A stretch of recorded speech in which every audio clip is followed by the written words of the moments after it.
broadcasting from Southern California. Today is Tuesday, March 2nd, 2021. We have an amazing guest today. And before we introduce our guest, I want to welcome my co-hosts, Kim Lantis, who is in Montana today, That's right. and Hi. Carlos Ponce in Cuernavaca, Mexico. Hi, guys. Welcome back to another show. Good to have you. Good to be here. So we have Tye Caldwell, Dr. Tye Caldwell, who is the CEO and co-founder of ShearShare, as our guest today. And we're looking forward to speaking about something really important, especially if you're in business, and that is the value of consistency. But before we do that, let's get to know Tye a little bit. Please tell us a little bit about yourself. Introduce Thank you, yourself. guys. I want to say thank you for having me. Yes, Dr. Tye Caldwell, CEO and co-founder of ShearShare. A little background on me. I've been in the beauty and barbering industry for almost 30 years, licensed, and I've been a salon and barbershop owner for over 2 decades. And, I am glad to tell you that I have my doctorate in professional barbering and cosmetology. I have written a best-selling book called Mentored by Failure, and I sit on the advisory boards of many cosmetology and beauty schools. With that being said, I've just recently got elected to the PBA, Pro Beauty Association Advisory Council. You guys might not know what that is, but they help with the lobbying and all the things with the government and politicians. So when we had that pandemic and the beauty industry and barbering industry was deemed inessential, we were the ones that were talking to the lobbyists, letting them know that we have precautionary learnings and teachings and education from school. So to let us get back to work, and we can definitely, put our stamp on just being precautionary and making sure sanitation is good. So a lot of those things we took care of. I as well have a son. He is in the Air Force Academy. So it's been one of those things. It's been a joy to be a father and a husband. And my wife is the COO and co-founder of ShearShare. One of the things that we always say is that how can husband and wives work together? Well, it's been pretty easy for me. I'm the 7th of 8 kids. I lived in a 3-bedroom, 1-bathroom with 5 generations. So I'm used to close relationships. I'm used to, uncomfortable situations, and, I deal with stress pretty easily. I think I can deal with a lot of negativity a little easier than some people. So, being an entrepreneur since I was 19, I've dealt with the ups and downs. And when you're running the race as an entrepreneur, you see more negativity than positive because of all the learnings and the failures. And so when you do reach those significant, endings and those chapters I call there, you tend to, don't celebrate as much, but you recognize it and keep it moving. So I know how to deal with a lot of the things pretty well. What else do I like? I love being outside. I'm an outdoorsman. I love, riding bikes. I love, anything that allows me to continue to enjoy my youthful spirit. When we travel, I love traveling. We've traveled all over the globe except for Antarctica. I love climbing mountains. Yeah, maybe not have much interest in being there. Yeah, we love climbing mountains, and we just love doing a lot of things together. So me and my wife are each other's best friend, and running the company together is just another chapter of enjoyment in our life. Oh my gosh, I love it. Love it. Excellent. We all will definitely want to hang out. I wish we were doing this live somewhere over a cup of coffee or a drink. I know. Be so much better. Anyway, It is live, just not in person. Joining us. So, tell us about ShearShare. What gave birth to this idea? The name. Tell us about the company, please. Wow, it's this. You don't have as much time, but just briefly, like I said before, I've been in the industry for a long time. It was a problem that we were trying to just kind of solve for ourselves. Back in 2012, when we expanded and rebranded our own location, salon and barbershop, we had introduced ourselves to having more space. So we put some suites in our salon. We rebranded the name, and we realized that after having a full chairs pre-pandemic, that people were waiting to get to come to our salon and work. And we just didn't have enough space. So I expanded and realized that now we're coming into a whole new age where people are now, wanting to be solopreneurs. They wanted to be their own business amongst themselves. They were running their own book of business. They didn't want to sign long-term contract or leases. So, we just had a lot of space lying dormant. And so one day a young lady, came to the salon and said, Dr. Caldwell, I see that you have a salon suites, and it's award-winning salon suites for like 3 years. And I really like the location. I like the ambiance. I really want to work here, but my only caveat is that I don't want to sign a long-term lease. I don't want to be a staff member. I'm moving to the southern sector of the city, which is about 45 minutes to an hour away. She had just got married, and so starting a new life on that side of town. And I'm leaving about 20 to 25 clients. Is there any way you can allow me to work in your salon and barbershop, on every other weekend so I can service these clients who don't need to travel to me because I don't want to lose them? I was like, well, I didn't know what to say. I was like, let me think about it. So at the end of the day, once the day was over with and we finished working, went home, told my wife about it. I said, you know what? I had this young lady, she wanted to work in the salon, and she doesn't want to sign a long-term lease. She doesn't want to work as an employee. She just simply want to work by the day. My wife looked at me and laughed, thought it was a joke. I said, well, I know the industry. I know that this lady was very authentic and genuine when she asked. I said, we're just collecting dust right now. We're not collecting any money. 0 to 0 is nothing. I'd rather collect something than nothing. And I went to work the next day, called her up and told her that I had made a decision to allow her to do that. And that's where, we started allowing her to utilize the space every other week. But that first significant time, she was just so enamored by the professionalism, by the space, and just being able to work by the day and not having any strings attached. And she loved the fact that she was working with people who were in the same licensed professionals like her and not having to work in someone's home, hotel. She really liked the experience. And she called me up the next day and she said, Dr. Caldwell, she said, I really need for you to help me do something. I was like, what is it? She was like, I have a few other places that I have been looking for that when I call salons, they just hang up in my face. I was like, why? She was like, well, they don't listen to me. They think it's a joke, just the same way you did. And she said, I need for you to kind of, be the person in the middle to kind of help me get into salons. I said, well, why are you wanting me to do it? She said, well, 2 reasons. You're a licensed professional, so you understand my needs. And she said, you have been really a great host in allowing me to come to your salon and barbershop. I was like, wow. She had a great reason. So I was like, well, how can I do this? She said, well, I have a list of 3 or 4 salons and barbershops that in location close to the clients that live by. And I was like, she's like, I don't want to call them. You call them for me. I'll pay you a premium price. You can kind of help me, I guess, come to an agreement with pricing. And I was like, wow. I said, well, let me try it out. I said, just in case those salons and barbershops owners say no, I'm gonna have to kind of look and geolocate some other salons in the nearby area. And so that's what I did. But when I called those salon and barbershop owners, the unique thing about it, and to my surprise, they all were willing to do it based on my story, based on my experience. Now, they did have apprehensions, the same ones I had. Are you licensed? Are you real? Are you going to fit into my culture? Are you professional? Are you what hours are you working? And so those were my apprehensions. Her apprehensions was having the right location. Can her clients be accepted there? Is it clean? Is it a good, a location for people to find it? Things like that, most people don't even think about. Location. And, I called all the salon owners. The only thing was they didn't know what a price was. Some were commission-based salons. Some had commission-based and independent booth rental contracting price points. And so I was able to work with them based on all the things that we talked about: location, ambiance. Are they able to utilize back bar? Are they able to let her have free towels? How long she's going to be there? What type of stylist that she is? So many things. At what point did ShearShare, say that 10 times fast, right?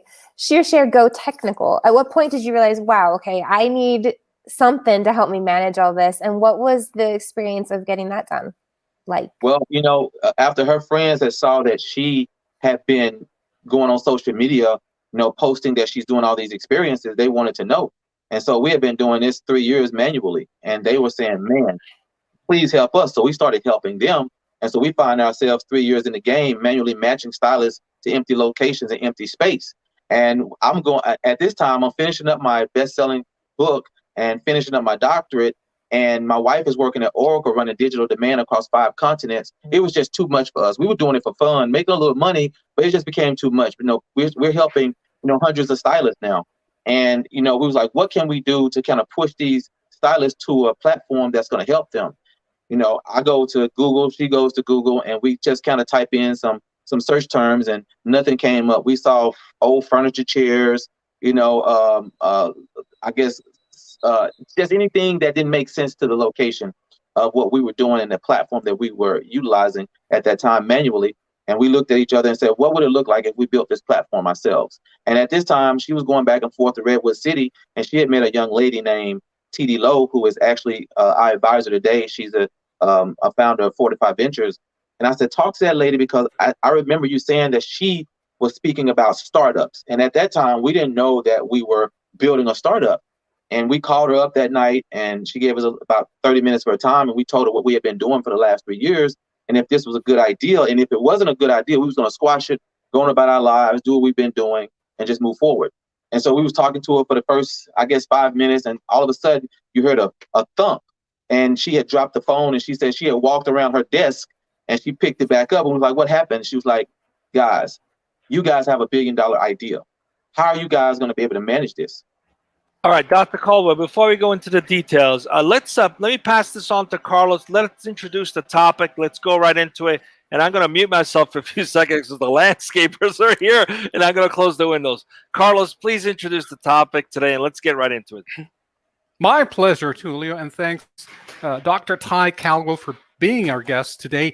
Okay, so the value of consistency. This is the topic that our guest chose for today. We're going to be discussing how ShearShare drives customer confidence by delivering a reliable experience. So that's the topic. The first question that I have for you today, Tye, is why did you choose this particular topic, and why did you feel it was relevant maybe for this day and age? Let's start with that, please. Thank you, and welcome to the show. Consistency. I think that so many times we forget that the root of a lot of success comes from consistency. We can do something right one time. We can do something right 2 times. We can be supportive, and we can be great salesmen. We can be great business people, and great at professionalism. But can you do that over a course of not just days, not just months, but years? Consistently the same time, hitting the same target. And even if you're not hitting the bullseye, hitting around that. We know that failure is going to be a part of the process. Every day is going to be different. That's the beauty of life, having a different 24 hours every day, but consistently having a positive set point, going about that process the same way all the time. So consistency is one of the driving forces that allowed me to be successful and continue to build not just a team, but a platform, and be successful in everything that I've done thus far. Perfect. Thank you so much. Okay. Kim, do you got a question, Kim? Before I jump into with my own, please. So, in which ways is ShearShare being particularly consistent, and how are you making sure that happens? Well, being a B2B platform that, most people look at B2C platforms. You think about Uber, you think about Airbnb, you think about TaskRabbit, you think about Uber Eats. That's B2C, and so you know that you want to satisfy the customer, but the customer also has to choose the type of driver they want, the type of host they want to stay at, and it's a reciprocal relationship. But when you're a B2B, you're 2 businesses, and you both need each other for a certain particular reason. And we know that if I get into an Uber and something goes wrong, I can't blame the driver. I got to blame the platform. And so we know that as a business, as ShearShare, we know working for the host and working for the licensed professional, they're both going to be pretty apprehensive, but we want to make sure that they're comfortable with what we're building and the platform as a whole. So how can we do that every day? So one of our thing is, being that I'm in the industry for almost 30 years, I know both sides of the marketplace. So how do you make both sides happy? Customer service, making sure that the host is happy and they're being presented with everything that they want, and then the licensed professional making sure that they're going into a desired space that is going to be fitting not just for them but for their customers as well. So having that great customer service, making sure that as they're building that surety and you got that insurance in yourself as a platform, you're giving them the opportunity to build trust, and that integrity means a lot to me when you're building a company. So I don't mind pulling the fault to the platform, because in the end, that's what the fault needs to fall on. That's fair. Okay, so go ahead, Kim. No, please, Tulio. Forgive me for oversimplifying. I like to keep things very simple. But it sounds to me you've created like the Airbnb of salons, right? I'm a host, just like an Airbnb host. Yep. And you provide access to the various. It's an interesting model. You're providing you're actually negotiating the various properties that that host can work out of. So you're going a step further from what a typical Airbnb environment is, and essentially are providing a vehicle for these hosts to bring their services in the local area of where their customers live. So instead of expecting the customer to come to them, you're setting it up where they can go where they are based on locality, a geolocation. That's a pretty complex platform. How did you go about figuring out the model to make all that work? Well, two things. Two things I didn't share, and it's a fun fact, is that people respectfully call us Airbnb. Just to I kind of love it. turn off Airbnb. That's a good one. That's a good And one. Airbnb. it's kind of easy. I think that most of the time it's kind of like a scientist, it's kind of like a mathematician, it's kind of like an architecture. They know what they know because they do it. It's the second part of their brain. This industry, we know. I know both sides of the marketplace. I play on both sides of the marketplace as a salon owner and barbershop owner, and I'm also a licensed professional for 30 years. So a lot of the things and experiences that I've gone through, a lot of the new salon and barbershop owners, a lot of the new stylists, and a lot of the licensed professionals who've been in the industry for a long time, I understand both sides. And so it wasn't hard. But when we decided to build a platform, we needed to do it from a simplicity thought process. So at that time, my wife and I had been eating a lot of Chipotle. And so we was at Chipotle one day, and I drew all the screens of how we was going to walk, how the process was going to work as we were building our app on a Chipotle napkin that we still have today. And so not having that technical background, after we talked to the TD, she was able to turn us to a third-party engineering firm, and we handed them over that drawing, and they built from that spec our MVP. Nice. And how's that working out right now? Is it on demand, or how? In other words, how's real time? I got a question here. I'm sorry if you can hear me, Carlos. Carlos might be delayed. Yeah, it sounds like it. I'm just going to finish the question. How do you go about when someone's booking an appointment? Is it real time they can do this, or how in advance? In other words, can I book an appointment like in the next few hours, and the barber or the hairstylist will show up at the particular salon that I want him to show up on, or do I need to plan it like days in advance? Yeah, it's definitely on demand, and it's by the day. So you can book 24 hours in advance, and the host will accept depending on how fast they get it. So someone may, let's just go 11 o'clock in the daytime. Someone may say, okay, well, I want to book tomorrow at 12. Well, it's daytime, so that person is going to see that booking really quickly, that notification. But that we think about at 11:30 at night, somebody might be a little bit slower. So the support team will reach out to them and let them know that they have a notification. But it's 24 hours in advance, and they get a chance to put in all their information of what their needs are, and they get a chance to do chat once they do all the booking, and the host accepts. They're able to chat between each other then about what their needs are going forward. Tye, I got a question, and this takes me back to recent conversations we've had with professionals in the health sector. And these have, for just as an example, that we have spoken to, let's say, physicians that have no background in technology, maybe not even an interest, like a strong interest in technology, but for some reason, due to their daily experiences, their interactions with their patients and their clients, they at some point realize that there's a very much unavoidable tech component that must be faced, and they end up becoming what we call tech entrepreneurs. So this has sort of been like accidental situations or interactions or endeavors. Now, in your case, was this something similar? Like I think you mentioned that you found yourself like in the middle of a situation where you maybe saw an opportunity to solve a need or solve a problem.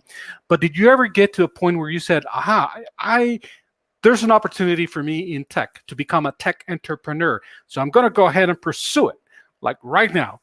Or was it just accidental, or was it organic? What was the journey becoming a tech entrepreneur? What has it been like? It's definitely, I will say I stepped into it. It wasn't something that I knew I was going to do.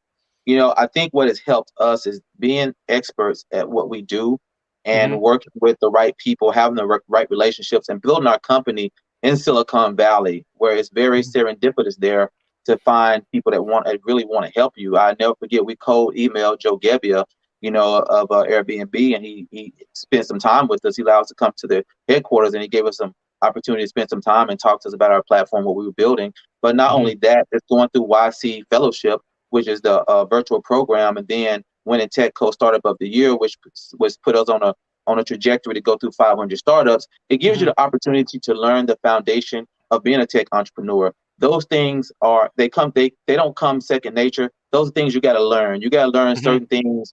As an entrepreneur, I had to learn certain things that I didn't know in tech that I'd always known in business. So Mhm. it was not as difficult because my mindset was already sliding into certain things that I could really understand. It's just in the tech part of it. But having engineers, hiring the right engineers, learning certain things, I don't need to code or anything like that. I just need to know what those engineers are doing and how they can build Mhm. accordingly. And that's really what allows me to continue to be a tech entrepreneur outside of something that I didn't go to school for. Right. Great. So Great. Thank you, Dr. Caldwell. going back to Yeah. this Go idea ahead. of consistency, I think consistency and taking care of our hair is something that we really value, right? It might seem simple, but it's a way that we kind of identify ourselves. So a bad haircut makes for a really bad day and a bad couple of weeks, maybe even months, depending on what has happened.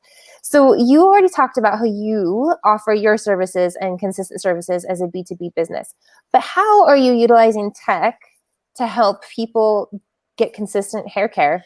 Are you able to have like a rating for the stylists, for the salons? What does that look like? Well, definitely. We definitely have ratings and reviews. That keeps everybody trustworthy. That keeps everyone happy. And everyone is going to play fair. When you have ratings and reviews and anything, people want to make sure that they can go to another salon. If a salon host that's never had a stylist, they want to be able to say, hey, you know what? I had a great experience here. And the host want to be able to say, this stylist was a great professional. And so people want to play fair, but I think that too, we're not talking about just an individual who's hopping in a car or staying at someone's home. Both sides are professional. So we're connecting to people that really know what the relationship entails and why it just really works and it's why it marries together so well. But the consistency, but as far as information, a lot of that information that people just do manually, we implement it into our tech. So things that people need, education. We've just started. We got a partnership with Lloyd's of London where we are giving insurance on demand. So you can a licensed professional can purchase $5 insurance and get $1 billion coverage.